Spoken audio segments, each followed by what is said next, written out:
So that's why when I was watching you and learning about you, I thought, oh, she's got a story, she's got a movie, she's got a Greta Garbo in her.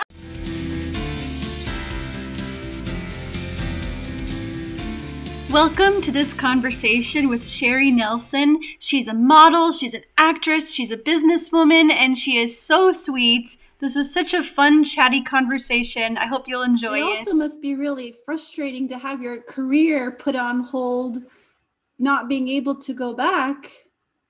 Well, it's funny because I don't know if you have ever seen that movie from quite a while ago. It's Gwyneth Paltrow's Sliding Doors. Mm-mm. And what it is it starts out and she goes to catch the subway. And the first instance you see her, she catches it. And then she goes to work and then she, and then her life takes her down this particular path. And then all of a sudden you go back to the beginning of the movie and she misses the subway. Then she takes a different trajectory.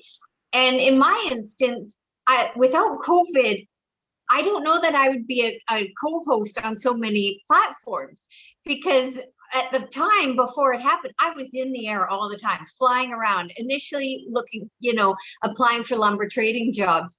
And then I was, doing a photo shoot here and going to interviews here and things like that. That being grounded, I think it allowed me to breathe, network, do homework, and try and build my resume up in television. So I like to think that turn lemons to lemonade, right? So you just have to adjust to a new normal.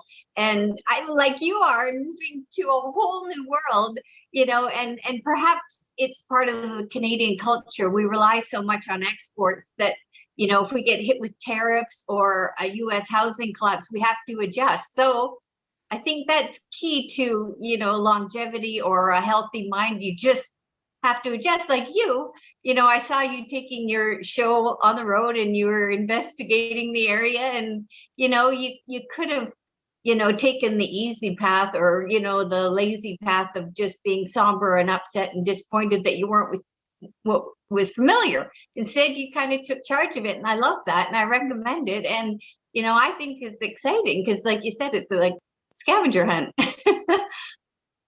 Yeah, my life is pretty complicated travel wise. I'm going to adjust the screen a little bit. There we go. Oh, it's so annoying. I have a bag of chips over here. So professional. I didn't go straight from America to Sweden. I went from America to Germany to France to Sweden to South Africa to Sweden. So I was a full-time traveling actor with a Christian theater company. So. Oh, really? Is that how you met your husband? Because I was curious how you two met. And do you like to write? Because I was thinking if you would ever write a love story or about your life, and and I think it's beautiful, because I think as a young girl, don't you ever think that? Well, when I was little, we had in Canada, I don't know if you remember Expo 86. They just are talking about, I think it's been 35 years or something, but I remember I was underage, I was young, and I remember the Germans had a German beer garden, and you couldn't get in because we were underage. And I remember the men were so handsome, and I thought, oh, to meet someone from another country. And so that's why when I was watching you and learning about you, I thought, oh, she's got a story, she's got a movie, she's got a Greta Garbo in her. I just love your energy. I feel like we could have 1,000 conversations already. We've only been talking for like 10 minutes. Well, I've been hanging out with you for the last few days, and I quite like your energy, because I was just, my last one I listened to, you were talking to Shane Claiborne, and I love the story that he said that he was a missionary and he wanted to do work with over in Calcutta, was it? And he, Mother Teresa, and she answers the phone almost like a logger, and I like, oh, why didn't anyone record that? Because no one would believe it, And so I love that. Those are fun little anecdotes. Oh my God, you can even make a board game. Who said this? No. I love it. So you've had a pretty fascinating life, going from the logging industry to modeling and being an extra in a million movies. Your IMDb page is so fascinating. I'm like, whoa, what movie has she not been an extra in? Well, you don't see me, but you will. You will see me soon. Warrior of Eight Flags actually will be close to you, so maybe not. See my ignorance again. It'll be filming in Finland, Hong Kong, Finland, and Vancouver. Warrior of Eight Flags, and I'll be an FBI agent. So, and then I just did a voiceover for a radio show comic book. I'm Victoria Rand, an actress, and they're gaining a lot of momentum, so it might be made into movies. So hopefully you'll see me this time. That's so exciting. So how did that whole career and life open up to you? Were you from a small town in Canada? Yeah, I am. I'm from the town was called Galloway, British Columbia, and it was named after the rail spur, and that's where my great grandfather, Charlie Nicholson from Sweden, they named it after the Canadian Pacific Rail Line rail spur. And so there was about 80 people there. Mostly it was all the workers that worked there, lived in camp there. And so my family, he sold the company, my father, in April 2019. And I was, I've always wanted to work in the United States legally, just because of the US currency, and I love trading currency and I love playing the stock market. And I thought, right now our Canadian dollar is very strong. But I was looking for lumber trading jobs, and I was flying all over the United States interviewing. And I got a message from a photographer that saw my Facebook profile photo. And he said, there's a Maxim magazine cover girl contest, you should enter it. And I thought, well, those are never open to anyone but American citizens. So I looked and it was international. So I thought, okay, I'll enter it. And I thought I'd go in and out and no one would know. And I made it into the top 4, and I did not expect that at all, because the girls are so pretty, and Maxim, they've been very, very good to me. And so it was a fluke, and kind of like you, like a leap of faith almost. You thought not everybody will travel the world or anything like that. Not everybody would, enter a contest like that. And when I did, I didn't tell anybody though. Because I know, if all of a sudden you're like, there was a questionnaire, and I thought, oh God, what if I don't even make it past, getting in the front door? So I didn't tell anybody. And then for a few weeks, I still didn't tell anybody, because, you don't want to be that person that fails. And so I think that's part of the secret. Don't tell anyone. Yeah. I think that's so true. Like, so often with any kind of goal or dream, if you tell people about it, then you kind of already start to congratulate yourself, like you've already reached it. But if you keep it to yourself and then tell people when it's done, then there's less pressure too, because then all of a sudden you're accountable to everybody you told, and then you see that person, they're like, so you didn't make it, hey? You're like, oh. So but yeah, no, I think there's a lot to be said to keeping your cards close to your chest. So tell me about Sweden. Like, a lot of fish? Yeah, like there's like 3 big holidays where you are supposed to eat some fish: Christmas, Midsummer, and Easter. And so there's like lots of different kinds of fish in jars, like with like Pickled herring? Yeah, My dad loves pickled herring. Mustard flavored pickled herring, garlic, all these different kinds. And I really don't like it that much, but every single holiday I'm like, okay, I'll try it again. Yeah, I still don't like it. Need some bacon and cheese. No. No, my dad, he loves Swedish meatballs, and he loves and I've tried to make them for him, and a lot of people love that, but he loves his pickled herring, my dad. But I really love knäckebröd, which is hard bread, like crunchy bread, with cottage cheese. Well, first caviar and then cottage cheese.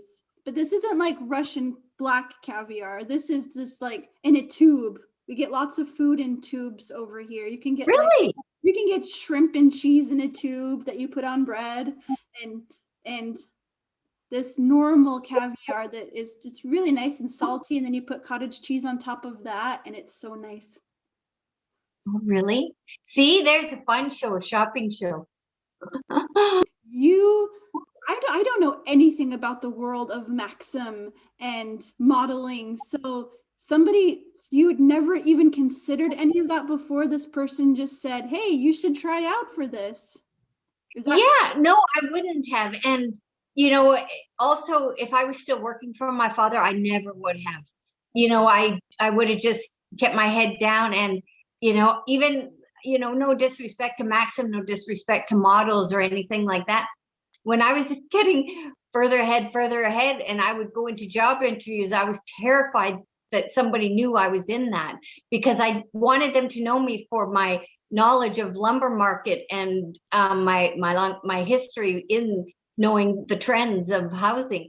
And nobody noticed until I think, you know, a few weeks before. And because I had a few friends that were posting it, I'm like, take it down, take it down. I wasn't promoting it, I know. And, you know, because I just really wanted to land in the United States working at a trading firm.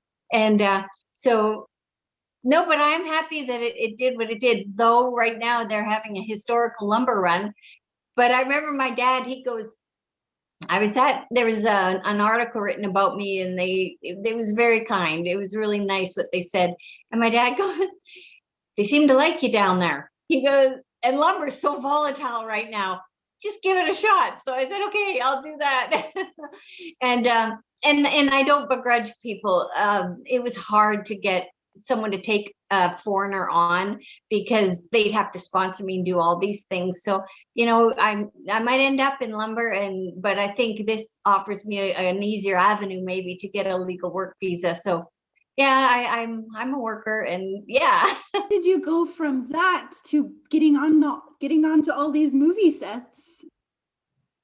Just as, like, you know, when I was traveling, you know, there would be something, you know, there's like Mandy actors you'd see, they'd be calling on a quick walk-on scene, or so if I was there, then I would just do it or whatever, just for something to do, you know, because sometimes you'd fly in and there'd be a day or two of nothing to do and things like that. But our mutual friend Eileen Shapiro, you know, everything changed when I met her, and you know, all good things come when you connect yourself with her and Jimmy Star. So yeah, it's nonstop, and it's wonderful. And I like to keep busy and be active, and it's exciting. There's so many avenues to pursue, like, you know, and I'm happy I'm doing it right now. But I was talking there about how I've always wanted to be on a movie set. Like, I wouldn't care if I was just running and throwing coffee to people. Like, I just would love to soak up the atmosphere of hearing directors call things out and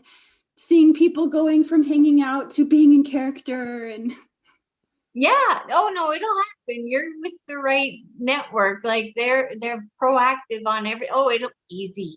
You will be. They'll probably snap you up for bigger than a walk-on. well, there's not a lot of filming happening on this little island I'm living on. No, I was reading about Gotland.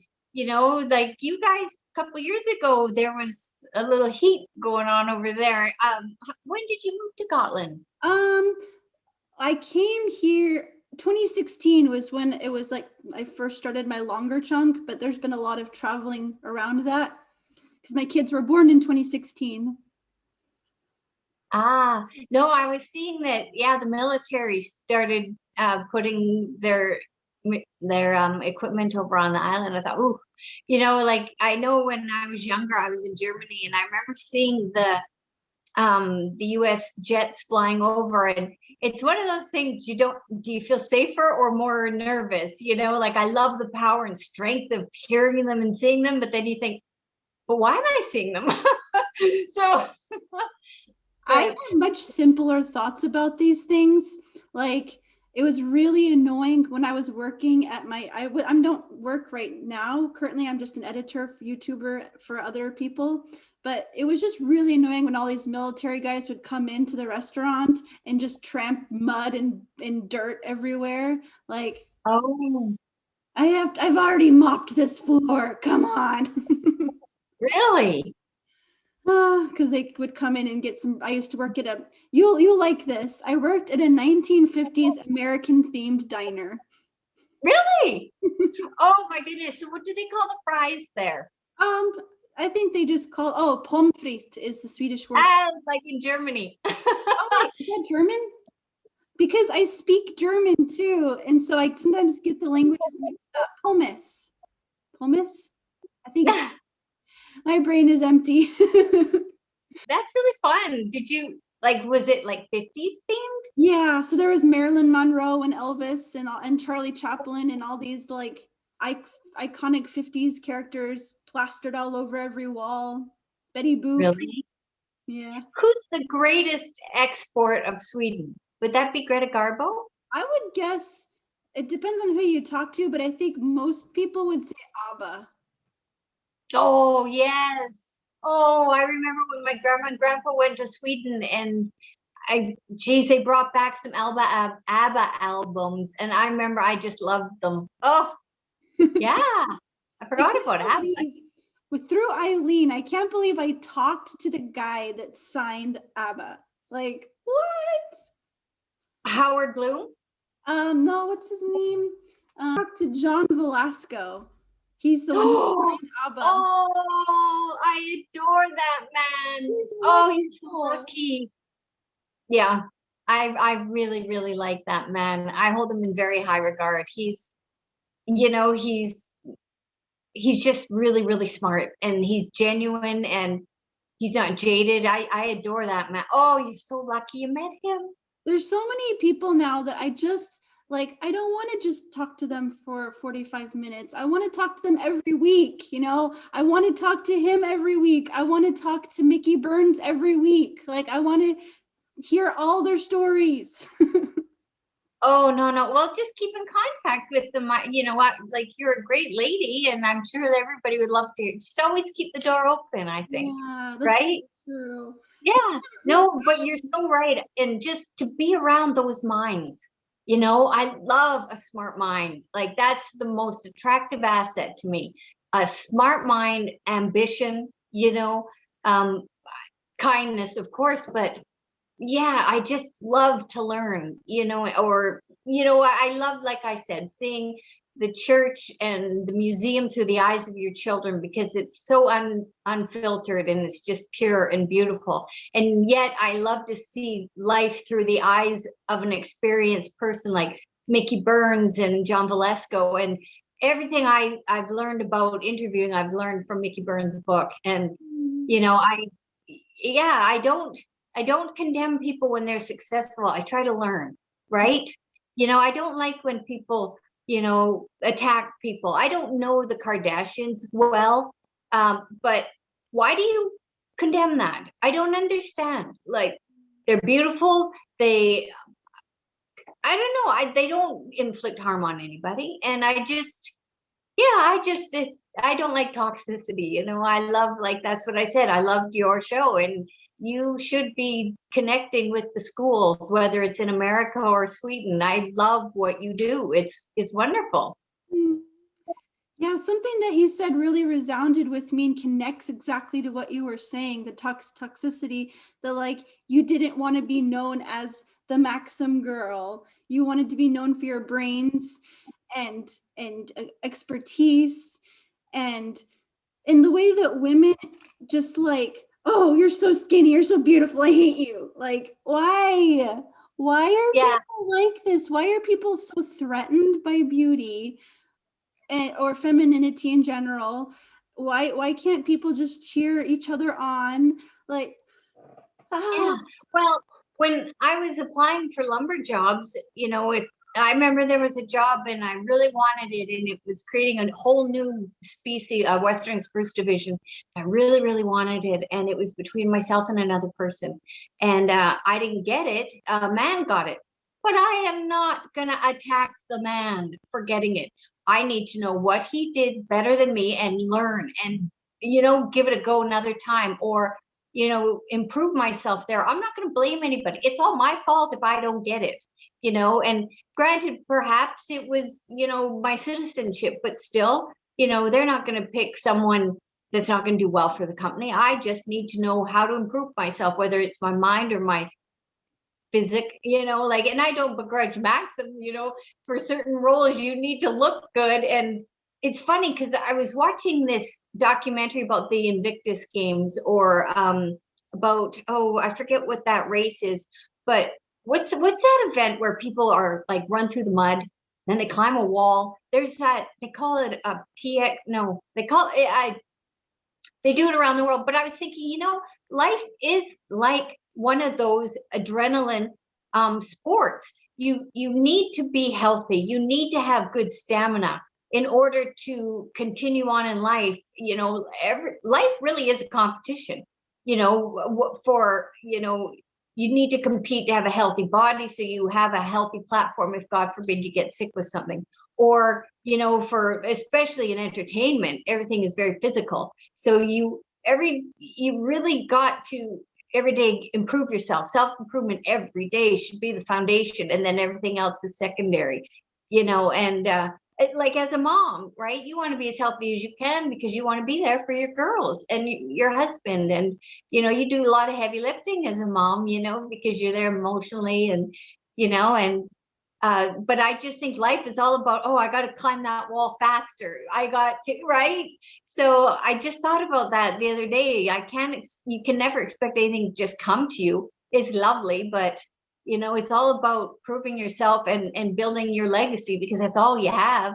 So I always want people to know that I'm someone that can find a solution. I'm not a problem. I'm not a person that'll bring a problem without a solution. And I learned that from my father. He's one of these men that doesn't say a lot.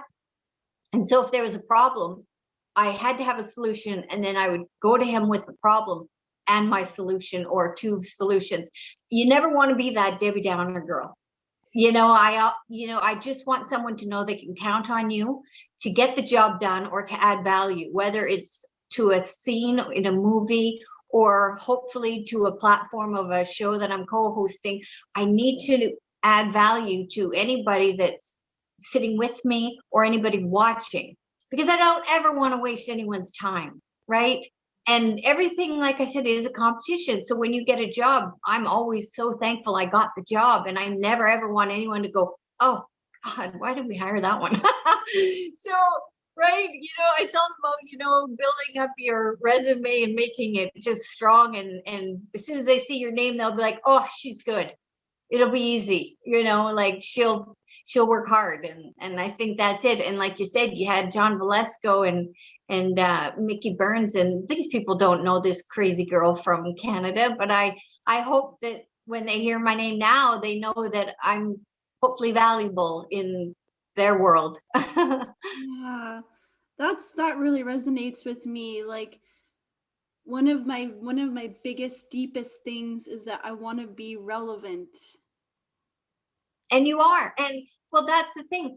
Like, the way your husband and you are very, the way you show them the life, like, my goodness, how lucky those girls are that you ran with them in the, in the playground, and you didn't talk down to them. You spoke to them as equals. And I learned that from my grandma.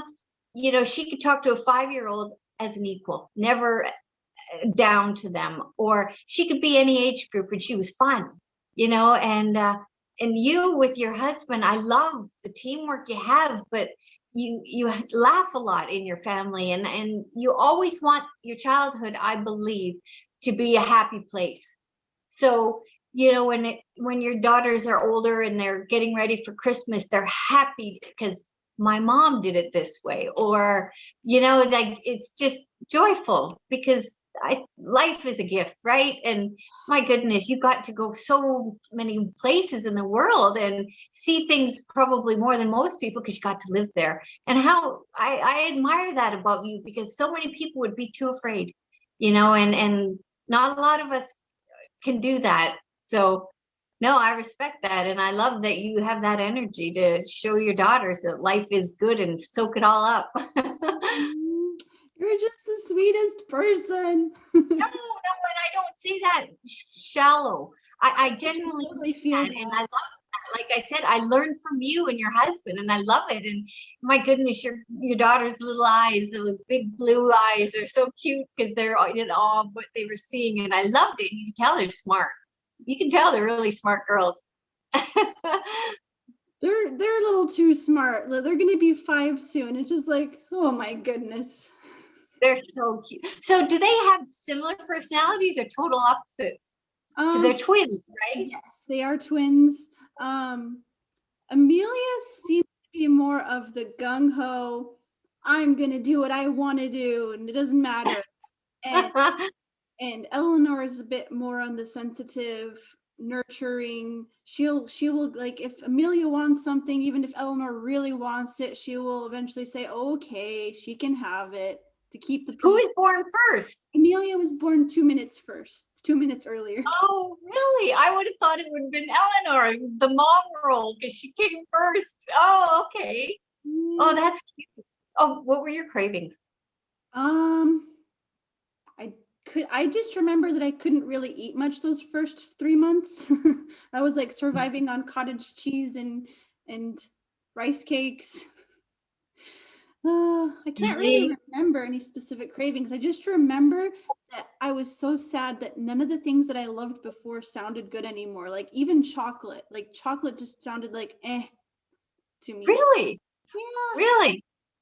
So when one of my good friends, she had 2 twin boys, and she was so funny because she said, "Oh, Sherry, they're leg wrestling right now." So were your girls like that? Yes, especially when I wanted to sleep. And I would just have it's like in the movies, it's this perfectly round thing, but in real life, it's like lumpy. It's like one big lump over here and one lump over here. And sometimes I would like feel kicks all the way down, like to the awkward area where you're like, how can a foot be kicking me there? How can it reach there? Oh my God, they're a miracle. That's so fun. And I'd be like, please guys, calm down. I know I need to sleep. It is an amazing feeling though. Like I took a breath. I'm breathing for 2 other people. I'm eating for 2 other people. I felt like a hero. No, you are. Oh my goodness. How many people carry twins? You're lucky. It's a pretty darn cool thing. I feel like we're talking too much about me, though. I'm supposed to be hearing about your interesting life. Oh, I've got nothing. I'm nothing. I got bored. You've been like all these movie sets. Do you have any interesting movie set stories? Not really, because I would be there and then I'd leave. So not a lot. No. Like, what's it like to be on a set? Like, what's the atmosphere? Can you describe the atmosphere? Oh, a lot of waiting. A lot of waiting for your role. And, I'm always a person in a crowd. So, just not a lot happening. Is there much fraternizing with other extras? Do people compare stories? Oh, yeah. So there, it's all about networking, I think, in life, building up your Rolodex. So you'd meet a lot of fun people, and so, and I'm always that person who doesn't like to bother people. So if you see someone famous, I'm not one to go up to them. There they are over there. So I've been brought up not to bother people. So I'm that person who observes from afar. That's so fun. I just would love the atmosphere because one of the atmospheres that I love the most is when people are in a place they really want to be. Like, I would love to go to a con, like Comic-Con type thing for a TV show I'd never watched and just be a fly on the wall and watch people in their costumes and watch people get excited about things. You know what? I've never been to one, and everybody keeps telling me that I have to go to one. So when I know that there is one, I'll let you know and see where you are. I'd love to go there with you, because I don't know it that well, but I met, I don't know if I met a lady when I interviewed her, and she was so wonderful, Sandy Johnson, and she was in the very first Halloween, and she was, oh my goodness, the first victim of the boy that killed his sister. And I really love her. And she's starting to do the Comic-Cons. I think, is that it, or is that Halloween con? I don't know what they are, but so many of them. Who can keep track? would you dress up or would you not? Okay, who would you dress up as? Oh man, if I could dress up as anybody, I don't even know. But when I went to one in Salt Lake in like 2014 or something, I was dressed up as Joan of Arc because I had done this role in our training time in California, because all the teams in America meet in Southern California. And they let me keep my costume. So I had this like cape, and I had this long tunic and these tights and this leather belt and it was so fun. And because we wore costumes, my husband dressed up as the Riddler. He wore a green suit and put a felt question mark on a green hat and on his tie. And this other girl dressed up as some very not well-known comic character. There's a better word than not well-known, but my brain's not supplying it. But because we went in early, because we wore costumes, we could go in early, and we got to meet a whole bunch of really interesting people, and there wasn't any line or much of a line. So I got to meet Donnie Glover and Barbara Eden. Oh, It was so cool. I got to hang out with some people because there wasn't any, but they were just waiting around for other things to happen. So I got to have like a really long conversation with the guy who played Pedro in Napoleon Dynamite. Maybe, I don't know if you've. yes. Oh, wow. He was so nice. And I got to talk to like one of my very first crushes, the guy who played Raphael in Touched by an Angel. Oh, good one. That's a good one. Oh my God, he's tall, dark, and handsome, but you married a blonde boy. No, it's funny that, but he was so sweet, and he was really surprised that I knew him from Touched by an Angel of all shows, because so many other people knew him from sci-fi kind of stuff. I think I remember him in North and South. Do you remember that miniseries? No. Oh, it was about the U.S. Civil War. I remember that. No, my first crush. Oh, Eric Estrada from Chips. Loved him. No, I still do. So you say you don't ever go to the celebrities, but which people have made an impression on you that you've met over this interesting career you've had? Oh my goodness, all of them have made an impression. It's just, I love getting into the mind of other people and how they see things and perspectives. When I was starting out on movie reviews and more, I was lucky to sit and learn from a man called Ivor Davis. And it was a 2-part show. He's an older man now. And in the 60s, he was a correspondent for a British newspaper. And they said, we need you to travel with these 4 boys from Liverpool. They're going to go to the Ed Sullivan show. So he took that job, and he was with the Beatles for a couple of weeks. And he was with George Harrison, because George Harrison was supposed to be writing articles for this newspaper. And then when that ended, he also was on the train as a journalist with Robert Kennedy. He was there in California when he was assassinated. So he was there during that. And he also was a correspondent during the Manson trials. And it was his journalism that actually created the template for the prosecution. Like, this man was just everywhere, because I think they said the most dramatic amount of history in the United States is from 60 to 69, landing on the moon and things like that. And I took American history as one of my majors at university, and I could not believe that this man was actually there during all these, and he is just the sweetest man. And when I am able to go into the United States, I really want to go for lunch with him. He's in Santa Barbara now, but I just adore him. And so, yeah, I love that. And then just last week, I don't know if Sweden, I think those Scandinavian, they kind of like heavy metal, don't they? Music. Oh yeah. Like Volbeat and things. Well, last week I was so lucky. I had back-to-back interviews on 2 different shows. At Fanroom Live, I got to meet Alex Skolnick from Testament. And they call him one of the greatest, fastest guitar player ever.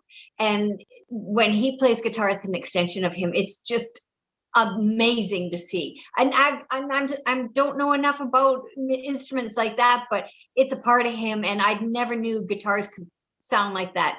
The next day I interviewed on a different show. Soho Johnny and we put on Chuck Billy, the lead singer, and the charisma and charm, and you buy tickets to meet these people, like how you and I are speaking. And the people that buy the tickets, I can't even hold a candle to them with my homework. They are so smart and so in tune, and I learned from their questions, and it's just amazing, and they're so great. And I learned a lot more about Testament. Like, I remember as a young girl watching MTV, and you'd be flicking, you'd be like, "Ooh, who's that band?" Because they had that charisma, on the screen, and it was so fun, and it was, yeah, I just am in awe of people. And then I became friends with Kenny Aronoff, who I'm sure you'll get to meet one day, and he's one of the greatest drummers of all time, and he's got charisma too, and he's a lot of fun. Like, he was the drummer for John Cougar for the long time, so he did that famous Jack and Diane opening, and like Blades of Glory, he did that on the soundtrack for John Bon Jovi.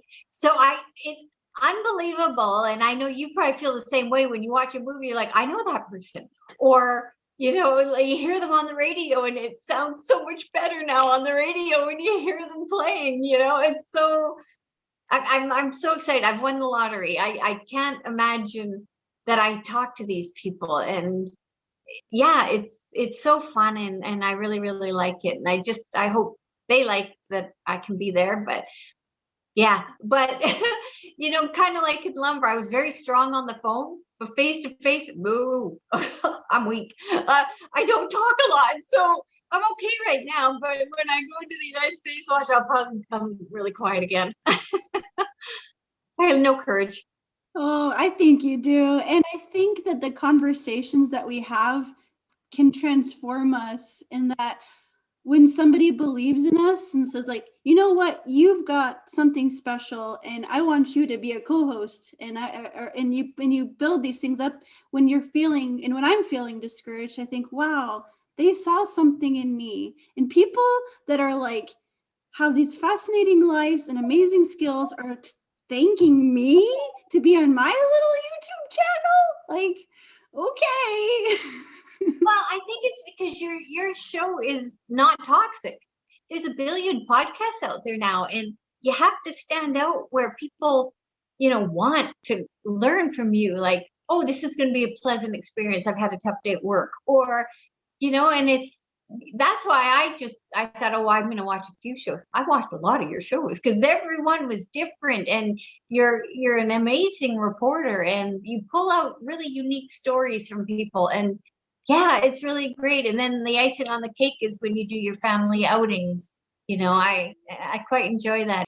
So I thought of a question that's not related to this. Who are some people that you just really love to connect with? Just really smart people, I guess. Like I love the stock market. I love that. And I like to talk to people that are not selling stocks, but people that are watching the market and seeing, learning about what is a trigger. And, I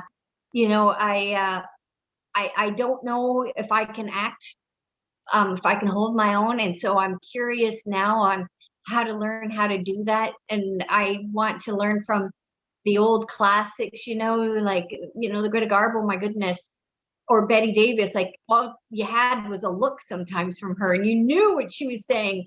And I don't know that I would ever have that capability, but yeah, you do want to be a standout in a positive way in anything you try. So I would love, to learn from people. Like, we lost Christopher Plummer, and he was the father in The Sound of Music, and he was a Canadian. And man, to have a conversation with that man, but the classics. So yeah, you want to talk to the smartest minds and the treasures that you want to have conversations with before it's too late. Yeah, exactly. Well, how lucky was I to meet Ivor Davis, and have his email address, and I'll send him a note every once in a while. It's just, you get a different perspective from a witness. And, they are the greatest history book. And that's one thing that COVID is really upsetting, is that the seniors have been so isolated, and they truly are our greatest history book. Because if you could talk to somebody, who's witnessed Man on the Moon, or, I hate to be negative, but like the assassination of JFK, so many people of that generation still remember where they were when that happened. I guess it's kind of like 9/11. We all know where we were. So, I think sometimes history over time gets watered down, and just talking to people and learning from people, I love that. Yeah. So. Oh, I was so honored to get to have a conversation with David Hoffman, who's a famous filmmaker. Like, so many people are just famous in their own little corners of the world. So amongst photographer filmmakers, he's famous. But he is going to be 80 soon. So he's lived a lot of life, and he was out there with the 16mm cameras making documentaries in the 60s. And I got to talk to him, and I got to be on his channel. It was so cool. Oh, really? How does he see filmmaking today compared to when he did it? Does he think it needs improvement, or it's beyond? He has poured himself into taking these clips that he's gathered over the years, minus the things that were lost in a terrible fire, and putting them on YouTube. So you can actually see real history from people who were there, conversations of people talking about what it was like growing up in the 60s that was recorded in the 80s. And so his channel is just a treasure trove of information of history. Oh, really? No, I'll look. Yeah. I love that. Well, you'll probably be talking to Leland Sklar, and here's somebody that was at Woodstock. Oh, you did? And just to hear, like, I remember he said he was leaning against a wall, and on stage, I think he said Jimi Hendrix was there. And I'm like, oh, could you imagine? Or the Doors. Like, he was there watching the Doors. So it's amazing. And I know some people have asked, who would I like to interview? Matt, I would love to interview someone like Johnny Carson, just to see what he thinks of the interviewing process now. Or Walter Cronkite, to see what he thinks of the news reporting today. Because they always said he was the most trusted man in news. So I'm curious, those people, how they see our world and our, instruction of what's going on in the world. I'm curious about those. I really would love to talk to Ruby Bridges.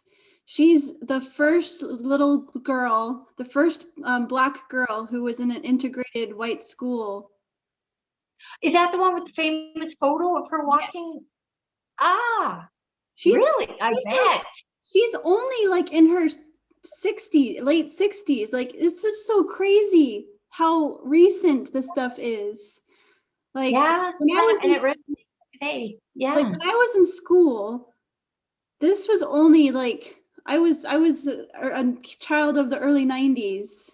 I was born in 86. So it's like, this was only 30-ish years before I was around that this was like this. But in the history books, it's black and white pictures, like it's so ancient. Yeah. No, that is really good. If you can almost take, like I said, your show should be a part of the curriculum, because I love that you could cover everything, the history, the geography and the culture. And your girls are so lucky. I know when I used to always thought if I had children, I always wanted to take them in the Winnebago across Canada so they could taste, smell, see, hear the various things of the nation. And I think that's the best learning lesson, is the memory of that. And but like you said, if you could get these people to get their perspective from their mouth, because I never trust anything about a biography of somebody written by somebody else, of someone that's no longer with us. I don't like those. I feel really invigorated talking to you, because when people are so kind, when you're just so kind and encouraging, and you also invigorate me about the thing you were talking about, improvement, because I don't like routines, but I'm stuck in them, because like, okay, now is my time to edit. Now is my time to play with kids. Now is my time to do dishes. And so I feel like I need a little shot of your like yeah, come on, get better, to like motivate. Well, you can help me because I'm learning that too. And I've started to realize, especially moms out there, to actually plan the day of you first and then bring in, because I used to plan everything around my homework for the guest of the show coming on, because I love it. I love doing research because everybody's a treasure hunt. Like, I love it. But at the same time, it's 6 o'clock and I didn't run. I didn't go for my workout. So now I started, okay, I booked my gym time. I booked my boxing appointment. Then I'm going to do my homework around that. So women, I guess, and Mr. Moms, everything is focused around their kids, which it should be, but not to the detriment of your health. And, it's the health of your mind. You are of value. And I think sometimes if people don't forget about that and put yourself third or fourth, then you kind of get in a funk. And getting in a funk can lead to, dis-ease. I remember I heard that word, and it's true. So, still look out for number one, because, your number twos and your number three, your girls, your husband, they're not healthy unless you're healthy. So, first make your plan. And I've just notes and pens everywhere of what I need to start doing. And yeah, I really do have to start improving my physical health and I really want to build muscle.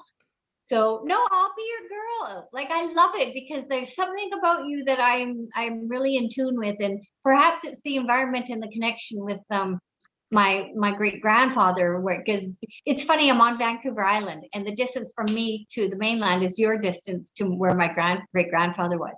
So I see these little parallels, and your daughters are just adorable. And no, I'll be your soul sister. Yes. Bettering yourself and stuff doesn't mean hustle more. It doesn't mean burn yourself out. Like, this hustle culture can just be so toxic, and feeling like it means stop and smell the flowers. Yes. Yeah, and hear the birds, like you're lucky. Yeah. Well, I know one of the greatest sounds in the world for me is the laughter of children, and you have that. So you're lucky. You've already got that. I have to go find it when I go for my walks.